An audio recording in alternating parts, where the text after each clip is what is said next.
Hola, ¿cómo estás? Te doy la bienvenida a la cuarta temporada consecutiva de Todo tiene un porqué en la televisión pública. Para mí es un gran placer estar de vuelta con vos. Le agradezco mucho, por supuesto, a la televisión pública y también a Mandarina por darme la oportunidad de acompañarte y de seguir estimulando tu curiosidad y tu deseo de saber sobre los temas más diversos. En esta temporada en particular, Todo tiene un porqué va a estar enfocado en sus contenidos en línea con los contenidos que tienen que seguir los alumnos del nivel primario, secundario y terciario de todo el país. Así que esperamos que este programa se convierta en una fuente de consulta permanente porque sabés que vienen a visitarnos y nos dan su testimonio y comparten con nosotros su conocimiento los especialistas más autorizados en cada una de las materias que vamos a estar tocando. Hoy empezamos mirando el cielo. Hoy vamos a ocuparnos de temas de astronomía. El tema de este primer programa de la cuarta temporada de Todo tiene un porqué es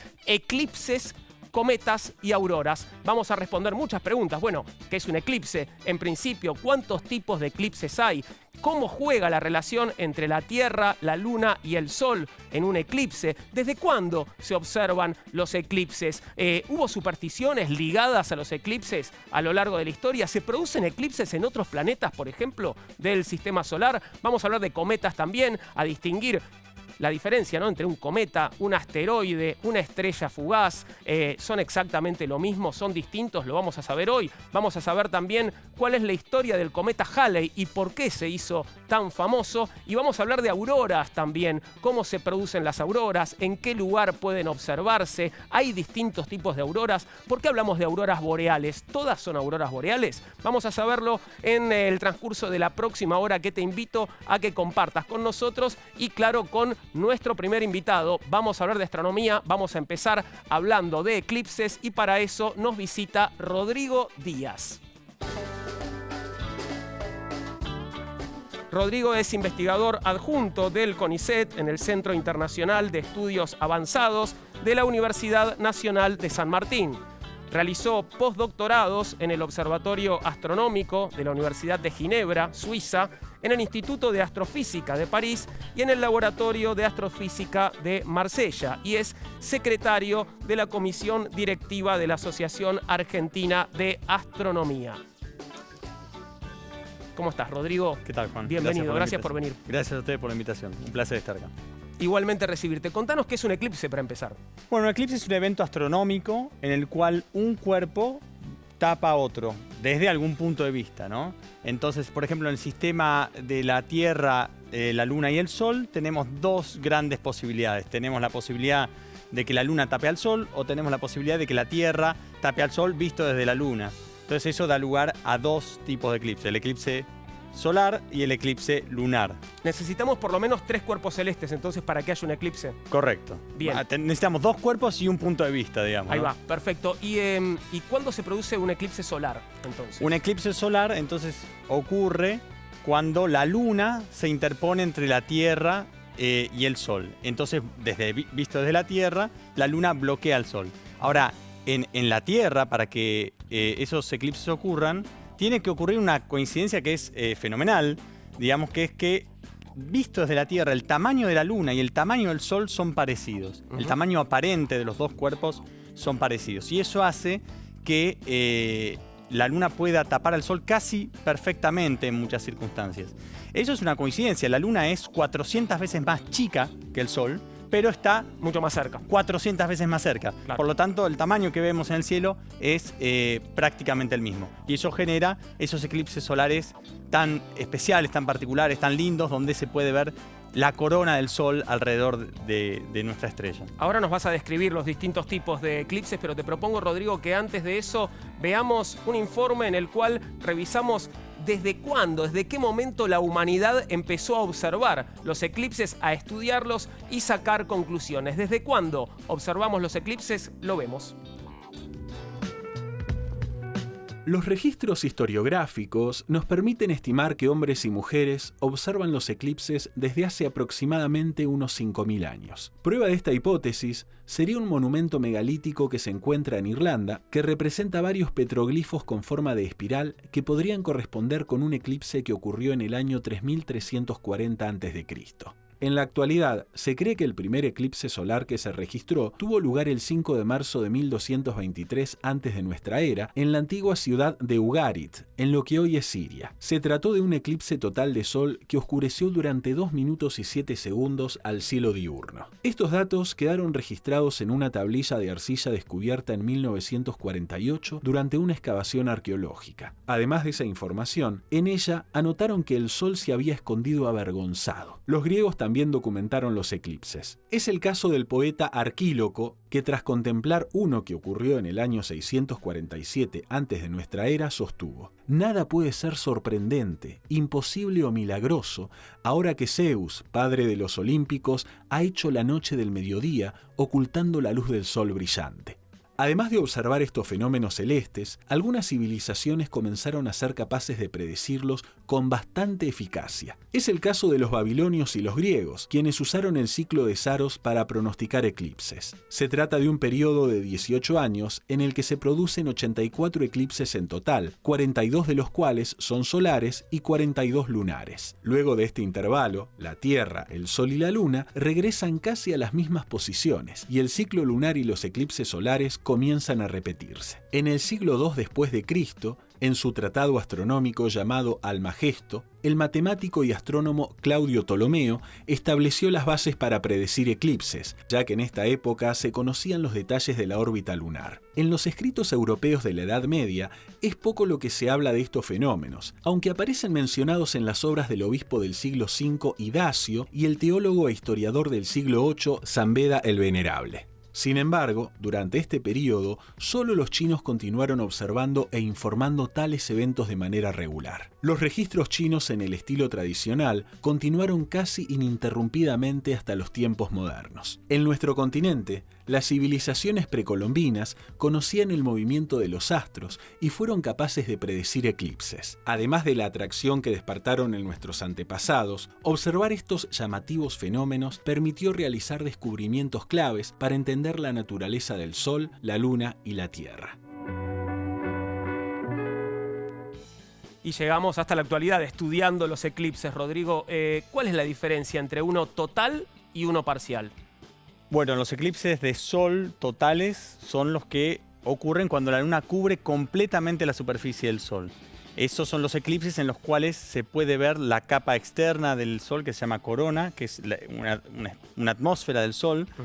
Y ocurren cuando la luna tiene un tamaño aparente ligeramente mayor que el sol. Los eclipses parciales pueden ocurrir o bien porque la luna es un poco más pequeña, o bien porque la alineación no es perfecta, entonces la luna no termina de cubrir completamente el sol en su órbita, digamos.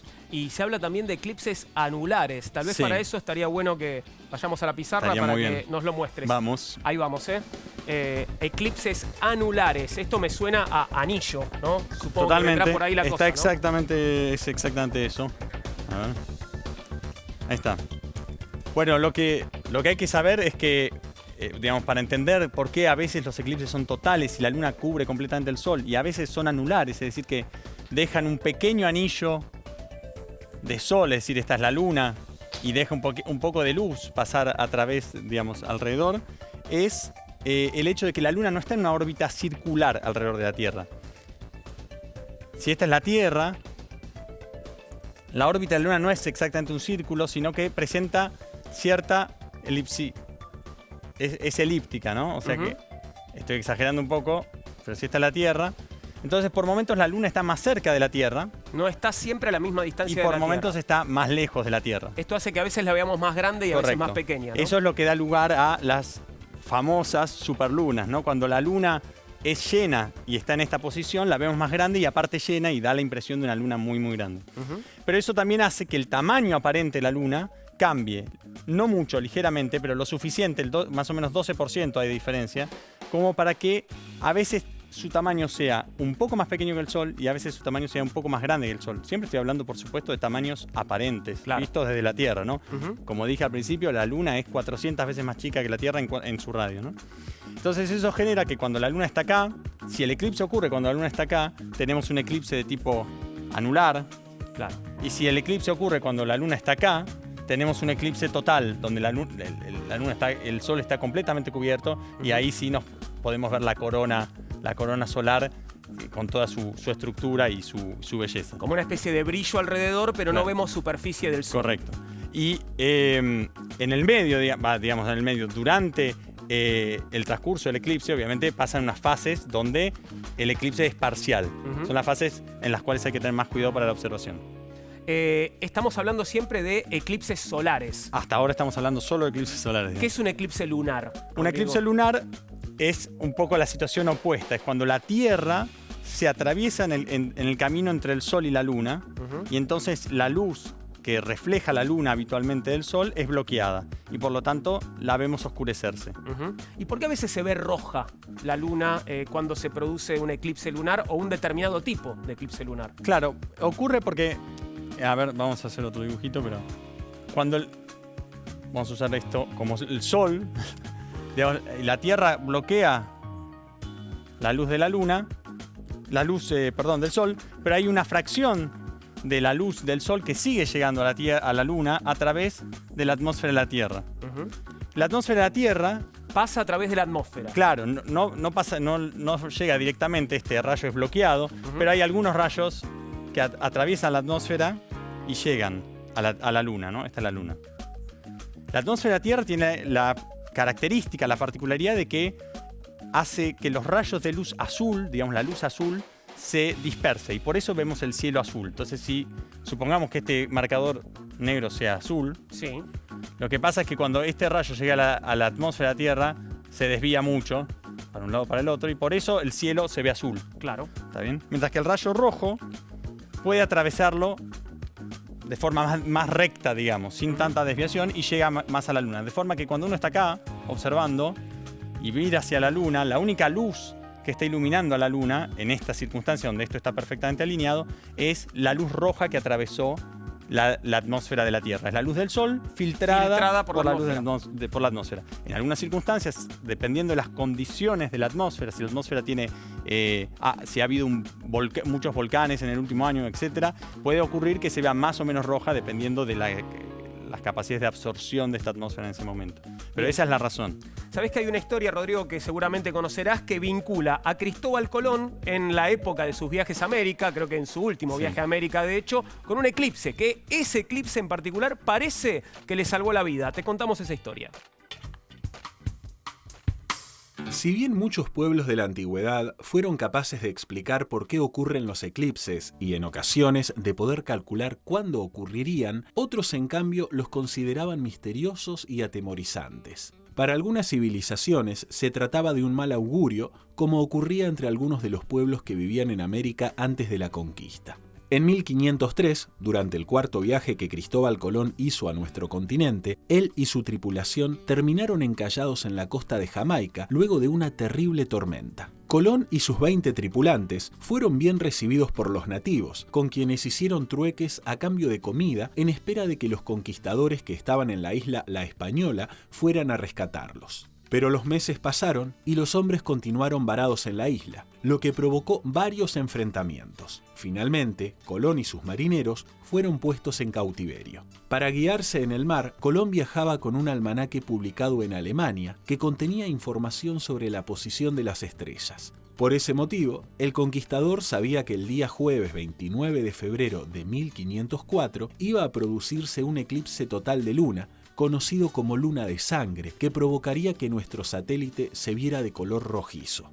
Cuando faltaban 3 días para que ocurriera, Colón se reunió con el jefe de la tribu y le dijo que su Dios estaba enojado con ellos por mantenerlos cautivos y que si no los liberaban, dentro de 3 noches, la luna cambiaría su color. El jefe dudó y decidió mantener al grupo encerrado hasta ver si se cumplía la predicción. Tal como vaticinó el conquistador, la noche del 29 de febrero se produjo el eclipse, causando mucho temor en los nativos. El jefe de la tribu pidió al navegante que por favor intercediera para devolverle la apariencia habitual a la luna. A cambio, le ofreció liberar a toda la tripulación, reparar los barcos y darle suficientes provisiones para el viaje de regreso. Colón aceptó la oferta y continuó con su mentira. Así, le dijo al jefe que iría hasta su camarote para conversar en privado con el dios y pedirle que se tranquilizara. Encerrado, esperó casi 1 hora a que el eclipse transcurriera y justo antes de que terminara, abrió la puerta para anunciar que había logrado convencer a la deidad. Luego de reparar las naves, Colón y su tripulación partieron de Jamaica el 29 de junio tras pasar por la isla La Española. Desde allí navegaron hacia España, a donde llegaron el 7 de noviembre. Terminaba así su último viaje por el Atlántico. El conquistador falleció menos de 2 años después, en octubre de 1506 en Valladolid, España.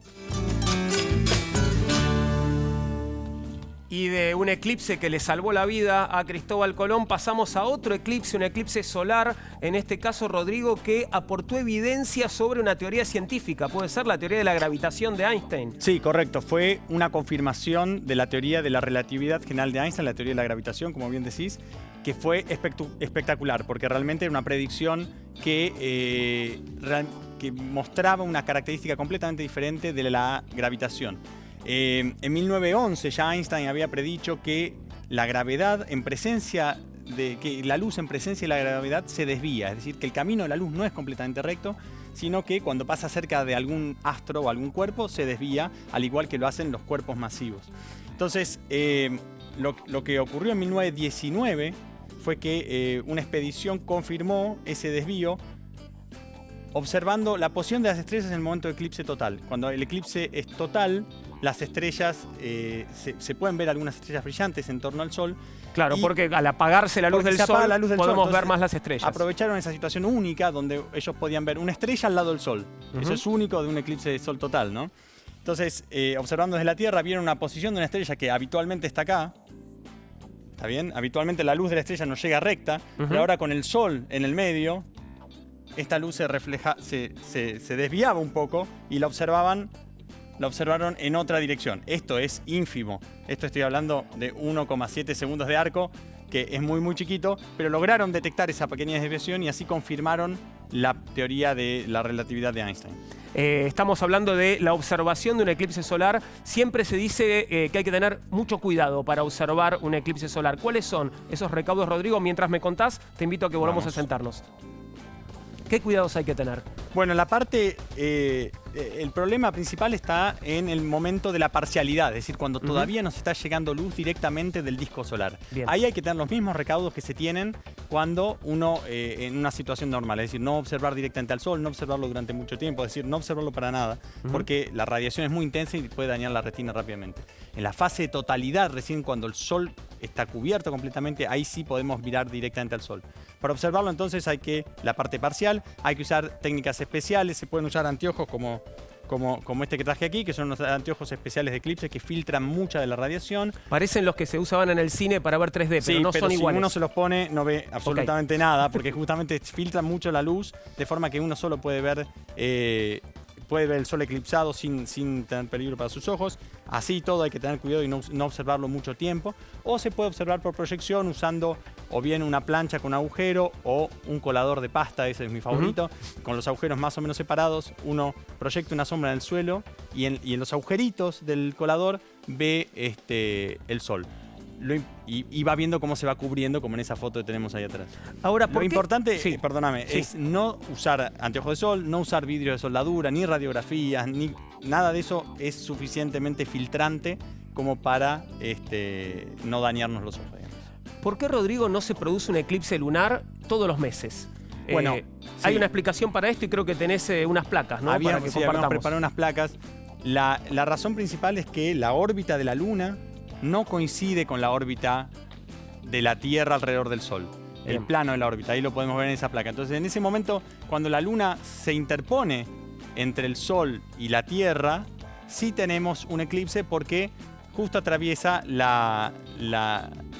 justo se pone en una posición en la cual bloquea la luz del Sol. Sin embargo, 3 meses después, la Tierra se va a haber movido de posición y vamos a estar en una situación donde la Luna nunca puede interponerse entre la Tierra y el Sol. Y eso se debe a esa pequeña inclinación de 5 grados que hay entre la órbita de la Tierra y la órbita de la Luna. No están al mismo plano. No están al mismo plano. Por lo tanto, solo puede haber eclipses en 2 momentos del año, separados más o menos de 6 meses, que son las conocidas temporadas de eclipse. ¿Y se producen eclipses en otros planetas del sistema solar? Porque tenemos planetas con lunas. Tenemos planetas con luna, sí. En efecto, lo primero que necesitamos es que sea un planeta con luna, o sea que en Mercurio no puede pasar, ni en Venus.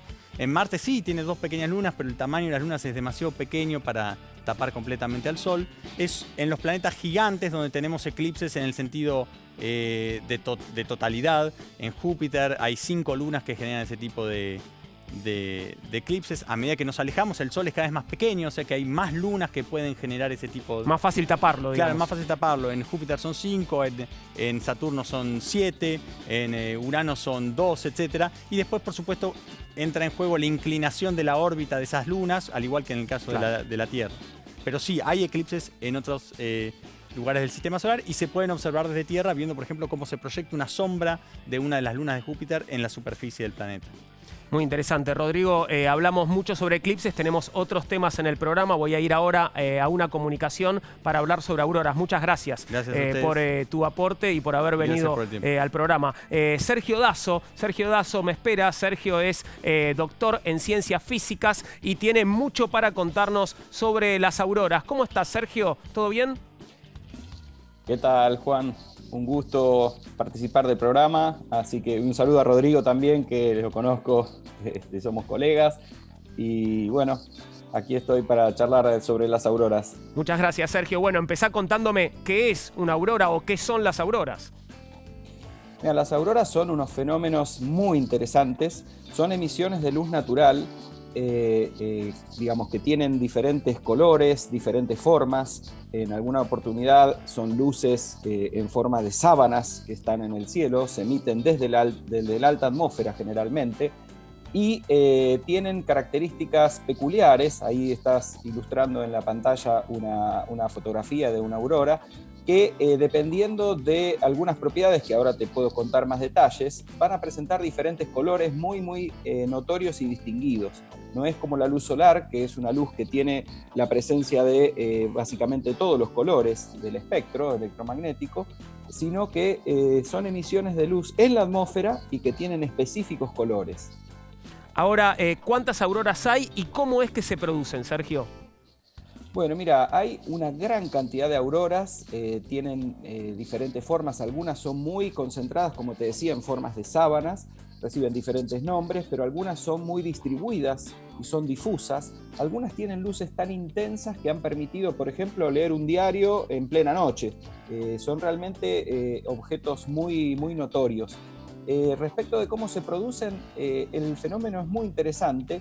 Y Rodrigo mencionó a Einstein recién en otro contexto, en el contexto de los eclipses y de la gravitación, y también la razón por los colores de las auroras está relacionada con Einstein, con un trabajo que él publicó en 1905 y que está relacionado con la mecánica cuántica.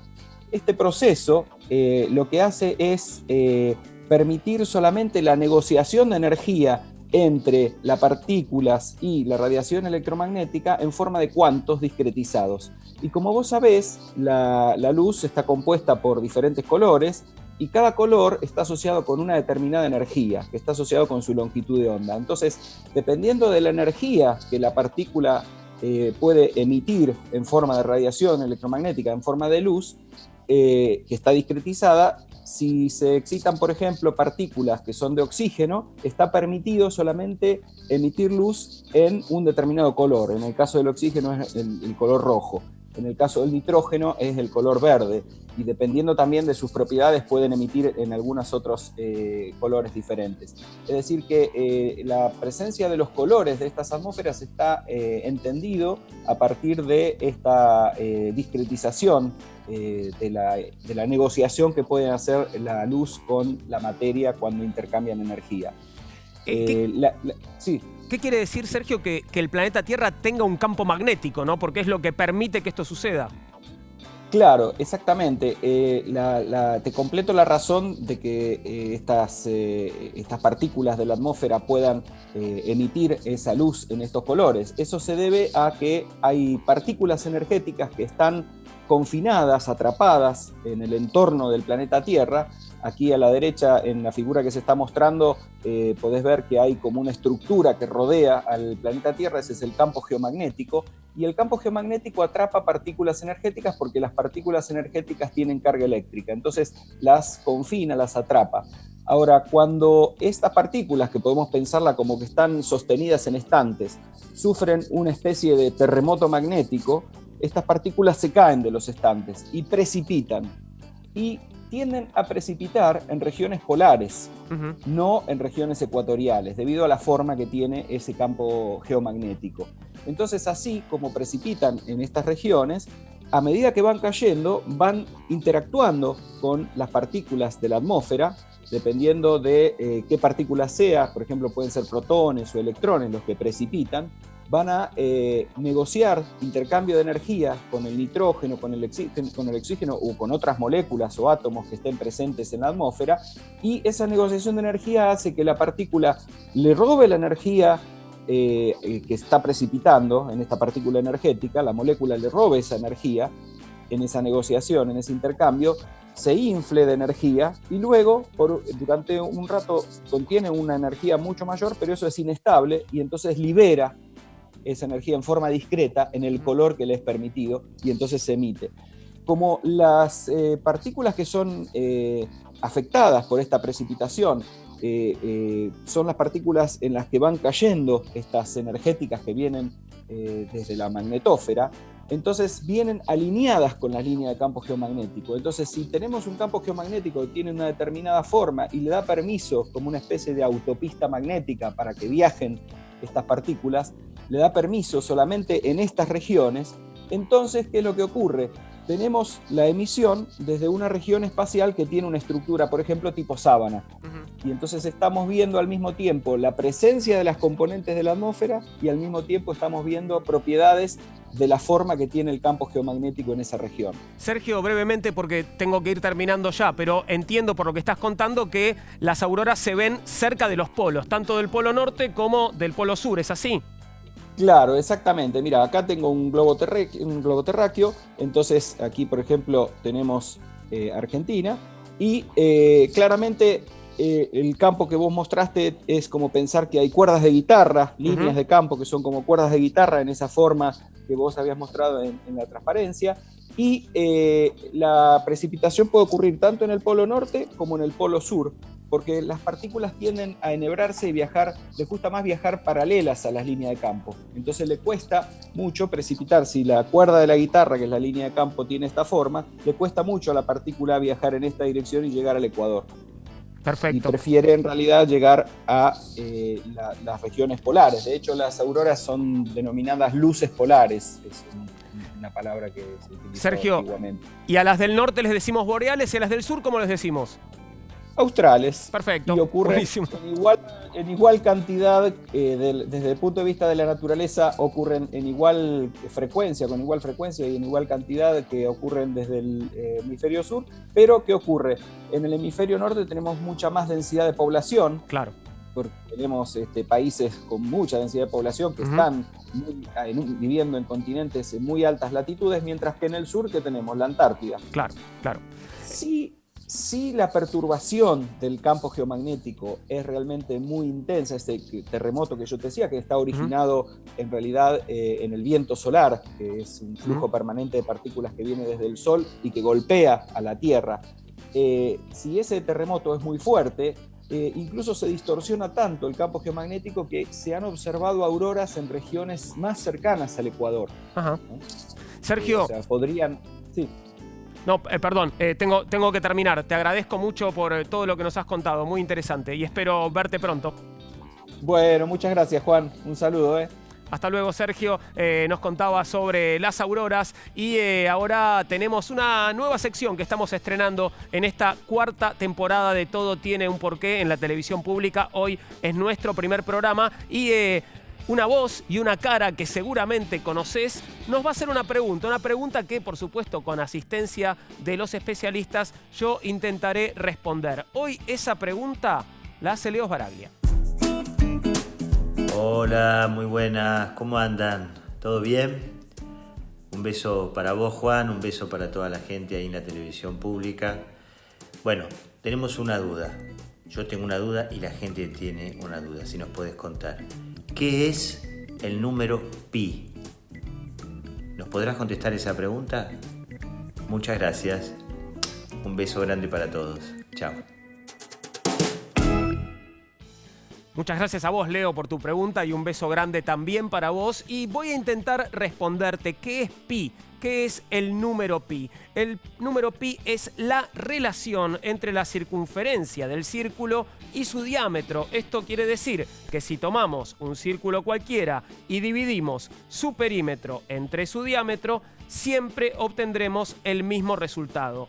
Pi, cuyo valor se puede aproximar a 3,1416 redondeando, ¿no? Porque si no, no redondeamos más. Se trata de una de las constantes matemáticas más importantes. Sabés que podés seguir nuestro programa y contactarte con nosotros a través de nuestras redes. Podés mandarnos un mail a porqué@mandarinatv.com. En Facebook nos encontrás como Todo Tiene un Porqué. En Instagram y Twitter @porqué_tv. Rodrigo, muchas gracias por haber venido al programa, a nuestro primer programa de esta temporada. Un gusto. Espero volver a verte durante este año y nos quedan temas pendientes. Gracias por venir, Rodrigo. Nos queda pendiente hablar de cometas. Lo haremos después de la pausa.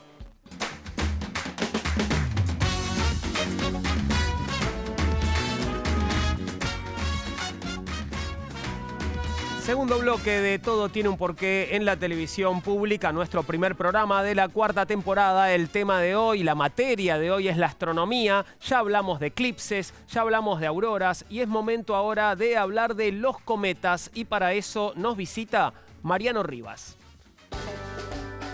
Mariano Rivas es jefe del área de divulgación científica del Planetario de Buenos Aires, Galileo Galilei, es licenciado en Ciencias de la Comunicación, es miembro de la Red Argentina de Periodismo Científico, autor de varios libros y numerosos artículos de divulgación científica, es columnista de astronomía en la Liga de la Ciencia aquí en la televisión pública. Y por supuesto te hemos consultado un montón de veces, Mariano, para Todo Tiene un Porqué también. Gracias por venir. No, al contrario, gracias por la invitación. Bueno, contanos qué es un cometa. Bueno, los cometas son cuerpos realmente muy curiosos, ¿no? Básicamente, un astrónomo del siglo XX los definió como bolas de nieve sucias, ¿no? Son fragmentos de hielo, roca y polvo de unos pocos kilómetros que en el sistema solar se cuentan de a millones, ¿no?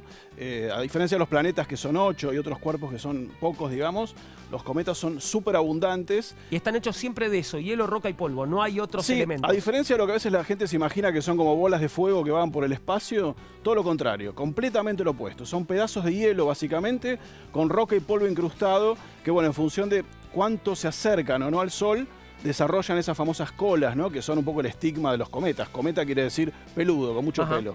¿Ese es el origen de la cola? ¿Por eso se explica la cola del cometa? Claro, los cometas básicamente dan vueltas en torno al Sol que pueden durar años, décadas o siglos o milenios, pero solamente cuando pasan muy cerca del Sol, el calor solar sublima quiere decir cuando pasas de hielo a gas, y libera los materiales del cometa y esos materiales terminan formando esa cauda, esa cola, que a la vez es empujada por algo que se llama el viento solar, ¿no? Que es una corriente de partículas que el Sol expulsa. Para entenderlo mejor es que pusimos un ventilador con una piedra y una serpentina, suponete. Bueno, por eso las colas siempre apuntan en dirección opuesta al Sol.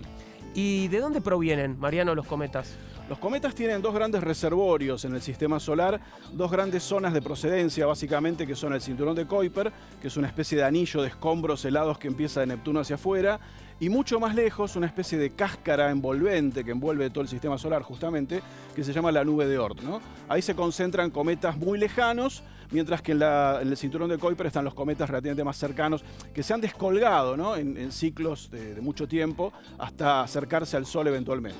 O sea que los que vemos aquí en la Tierra pueden venir de cualquiera de esas dos áreas, digamos, dentro del sistema solar. Sí, generalmente los cometas que tienen periodos muy largos de milenios se han descolgado la nube de Oort, ¿no? Y a veces vienen en toda clase de ángulos. Los cometas más periódicos por ahí, que son aquellos como el Halley, por ejemplo. Que ya lo vimos, bueno, lo vemos tiene un periodo más o menos estable, ¿no? El Halley tarda entre 75 y 80 años. Lo vimos en el 86, cuando fuimos campeones del mundo, dicho sea de paso, y lo vamos a volver a ver en 2061.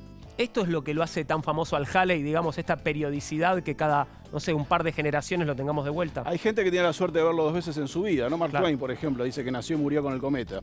Y normalmente, claro, lo que pasa es que el Halley tiene toda una historia que tiene que ver justamente con Halley, ¿no? Que es no es la persona que lo descubrió, ¿sí? Porque realmente los cometas llevan el nombre de los descubridores. sino que es la persona que fue capaz de predecir que ese cuerpo iba a volver en determinado momento, ¿no? Que de alguna manera ayudó a domesticar a los cometas que no se sabía muy bien qué eran. Con la ayuda de Newton, de alguna manera, y las leyes de gravitación universal, se dio cuenta que los cometas respondían a las mismas leyes que los otros cuerpos del sistema solar. Básicamente, dar vueltas al Sol. Claro. ¿Qué relación hay entre los cometas, el agua y la vida en la Tierra? Es una relación muy profunda que se ha descubierto básicamente durante el siglo XX, ¿no? Y lo que va de este siglo XXI. Los cometas básicamente tienen, como te decía, un cuerpo de hielo donde predomina el agua, el H2O. Hay otros compuestos también, pero también hay materia orgánica, ¿no? Distintas teorías dicen que en los primeros tiempos de la Tierra, en los primeros tiempos del sistema solar, en realidad, los cometas, al igual que los asteroides, se estrellaron contra los mundos en formación y de alguna manera volcaron su stock de materiales a esos planetas, ¿no?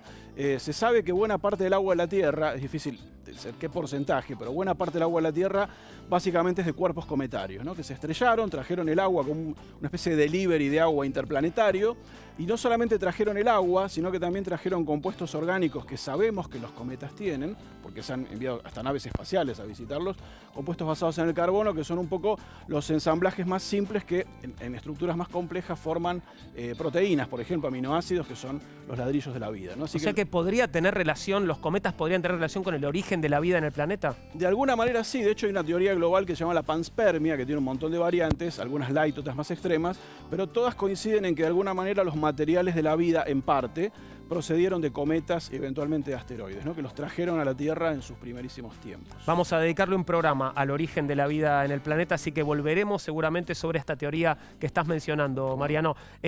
Distinguime a los cometas de los asteroides, los meteoros, las estrellas fugaces. Bien. Mirá, los cometas básicamente, que te decía, son cuerpitos de hielo muy pequeños. Los asteroides son como sus primos. La gran diferencia es la estructura, ¿no? Los asteroides son cuerpos de roca y metal, ¿no? Más rocosos, más metálicos, mixturas. Algunos incluso tienen pequeñas cantidades de hielo. Pero la gran diferencia es esa estructura, porque también se cuentan de a millones, ¿no? Los asteroides son como, para decirlo lo más simple posible, una suerte de cascotes espaciales que también orbitan al Sol, que se concentran mayormente entre Marte y Júpiter, de a millones, aunque algunos también se acercan a la Tierra, y eso es un tema aparte, aquellos que pueden impactar contra la Tierra, es todo un tema aparte, y algunos que se han ido a órbitas mucho más lejanas, que incluso se acercan a Júpiter y demás, ¿no?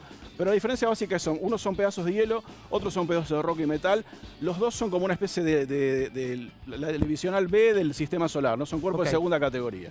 ¿Y los meteoros? Los meteoros son fragmentos de partículas, generalmente a veces cosas del tamaño de una piedra o de un grano de polvo, que vienen del espacio, generalmente proceden de asteroides o de cometas, ingresan a la atmósfera terrestre, ahí les llamamos meteoros, y cuando eventualmente esa pieza es encontrada en la superficie, pasa a llamarse meteorito. Bien. Meteoro es cuando cae, meteorito es cuando se encuentra, y en definitiva son todos restos o mini fragmentos que son recuerdos de asteroides, mayormente, o de cometas también. ¿Y las estrellas fugaces? Bueno, las estrellas fugaces son un sinónimo, es una forma, digamos, común y popular de llamar a los meteoros, ¿no? A veces estamos mirando el cielo y vemos una rayita de luz que pasa a toda velocidad. Hay una tradición de pedir deseos, ¿no? Hay muchas cosas más.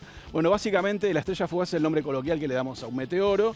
Son las dos caras de la misma moneda, ¿no? Son fragmentos que generalmente son muy pequeñitos, ¿no? Que ingresan a muchísima velocidad, 50, 100.000 kilómetros por hora, se queman en la alta atmósfera, unos 80 kilómetros, brillan durante unos instantes y desaparecen. Mariano, ¿y qué información puede obtenerse a partir del estudio de los cometas? Bueno, básicamente los cometas, al igual que los asteroides, como te decía, son reliquias de la formación del sistema solar también, ¿no? Son cosas que han quedado como ladrillos sueltos de una obra en construcción. Entonces están bastante poco alterados en relación a los cambios que han sufrido los grandes planetas, ¿no? Como la Tierra, por ejemplo. Entonces se encuentran allí materiales prácticamente en estado virgen que tienen que ver con aquellas condiciones primigenias del sistema. Cómo eran los primeros ensamblajes moleculares, qué materiales había. Es como ir a hacer una especie de excavación arqueológica que te permite ver con qué se construyó el sistema solar, ¿no? Y además, bueno, en el caso de los asteroides puntualmente es importante estudiarlos, porque como te decía recién, algunos de ellos, en este momento se conocen no menos de 2000, tienen trayectorias que los pueden acercar a la Tierra. Y conocerlos también implica, por ejemplo, saber cómo, ante la posibilidad cierta de un impacto, por ahora no hay ninguno previsto, cómo tendrías que defenderte, cómo tendrías que atacarlos, y es para eso hay que conocer su física, su estructura, por ejemplo, para pensar en alguna técnica justamente de desvío. Me decías que no hay previsto ningún impacto de asteroide por el momento. No, en principio no, pero sabemos que a lo largo de la historia de la Tierra un montón de veces ha habido grandes catástrofes producto de asteroides.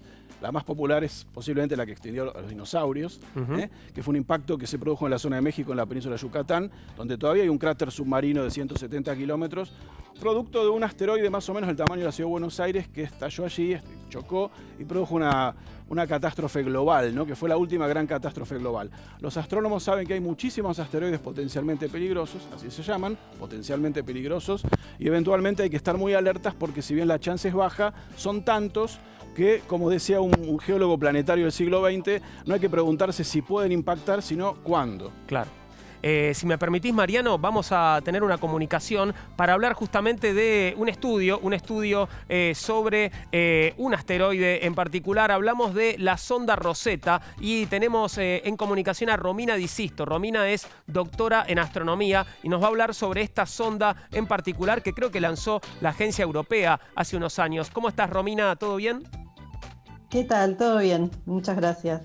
Bueno, sí, efectivamente, la sonda Rosetta fue una misión de la Agencia Espacial Europea hacia el cometa 67P Churyumov-Gerasimenko. Tiene un nombre bastante raro. Repetímelo, ¿cómo era ese nombre? Es larguísimo. No sé si me sale de nuevo. Churyumov-Gerasimenko. Ok.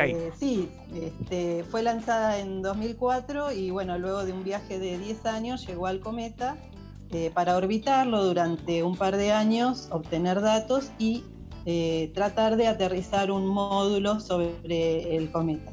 ¿Y se logró eso? ¿Lograron aterrizar el módulo? Sí, lo lograron, digamos, fue una misión muy, muy difícil, ¿no? Un cometa es un objeto muy pequeño, con muy poca gravedad, entonces era todo un desafío. Se logró aterrizar, pero en realidad falló el sistema de anclaje en el cometa. El módulo Philae tenía previsto desplegar 2 arpones que fallaron. Entonces el módulo rebotó y fue a parar, por suerte bien, pero a un lugar en donde el sol, digamos, no daba, y entonces las baterías, digamos, estuvieron 2 días funcionando y luego se agotaron. Perdimos a Philae, lamentablemente. Claro, Sí. se perdió. Pero bueno, durante esos 2 días se tomaron infinidad de imágenes, se hicieron estudios, se recabó bastante información. Eso iba a preguntarte, ¿qué información pudo obtenerse a partir de esta sonda y bueno, y de este módulo? Mira, en principio se pudo ver y mapear casi el 70% de la superficie del cometa, se pudo ver su estructura, su forma, un poco su composición, su porosidad, que es algo que es muy importante determinar en este tipo de objetos, porque no es lo mismo un objeto muy compacto que poroso. Se pudo determinar el cociente de deuterio-hidrógeno, que es un cociente que nos dice, digamos, es un cociente del agua, de la cantidad de deuterio e hidrógeno en el agua del cometa, ¿no?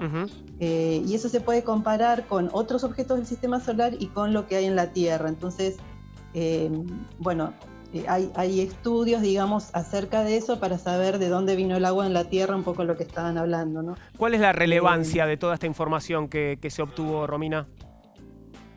Mira, la relevancia es que, en primer lugar, se pudo ir a un objeto, aterrizar, toda una hazaña tecnológica, pero además a un objeto primigenio, un objeto que estuvo ahí desde los orígenes del sistema solar. Y poder hacer este tipo de investigación es un poco irnos atrás en el tiempo, hace 4.500 millones de años, saber cómo estaba formado, saber qué pasó con ese objeto nos da pistas de saber cómo se formó y cómo fue la dinámica de todo el sistema solar. Romina, muchas gracias por estos minutos. Te mandamos un beso y esperamos volver a contactarte. Chau. Bueno, de nada. Hasta luego. Romina Di Sisto. Mariano, me queda antes de irnos preguntarte por otros cometas célebres en la historia de la humanidad, como el cometa Halley. El Halley, bueno, sin dudas es el más popular. Nos visitó en el año 86, anteriormente en 1910. La verdad que los cometas, en cuanto al impacto, por ejemplo, que producen en las sociedades, porque a veces causan gran asombro en la gente, ¿no? Tiene mucho que ver con cuán cerca de la Tierra pasen. Por ejemplo, en el caso de 1910, el Halley pasó muy cerca de la Tierra. En 1986 no tanto, por eso no nos llamó tanto la atención. Pero ha habido grandes cometas que podemos recordar. Por ejemplo, en el año 1965, un cometa llamado Ikeyaseki, que fue el más brillante del siglo. Y si queremos ir un poquito más cerca, en 2007, un cometa que se vio a simple vista con gran espectacularidad, incluso en las grandes ciudades, que era el cometa McNaught, ¿no?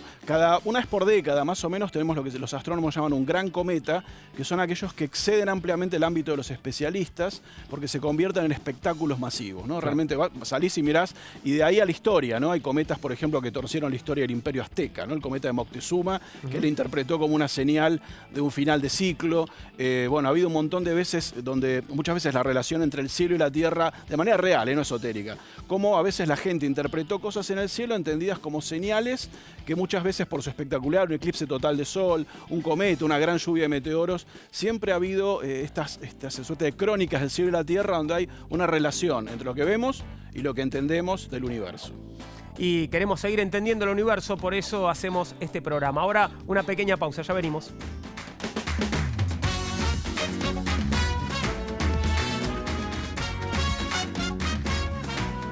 Llegamos al final de nuestro programa de hoy sobre eclipses, cometas y auroras. Esperamos que lo hayas disfrutado tanto como nosotros. Mariano, muchas gracias por haber venido. Bueno, te seguimos viendo en la Liga de la Ciencia y sabés que te vamos a tener que volver a llamar seguramente. Ningún problema, cuando en más de una ocasión. Esperamos que vos sigas acompañándonos en esta cuarta temporada de Todo Tiene un Porqué en la televisión pública. Volveremos en nuestro próximo programa con más preguntas y más respuestas, pero sobre otros temas, porque todo, pero todo tiene un porqué. Chau, muchas gracias.